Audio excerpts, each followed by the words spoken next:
good morning. Ay, kakain po tayo. Mamahal. Ayan, ulam niya. Ulam namin. Chicken fillet. Ang sarap ng gravy nila, oh. Tas, adobong chicken. At may sabaw. At may pakbit. Ayan. Binili lang namin sa labas. Doon ka nga. Diba? Ang sarap. Ba't nandito ka? Pa dito.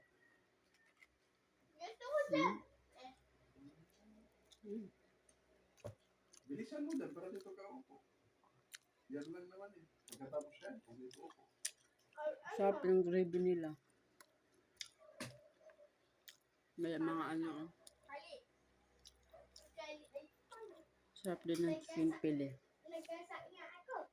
Sarap magkamahal. Nagkasa nga ako ni Taylor. Sir, nagtutumba.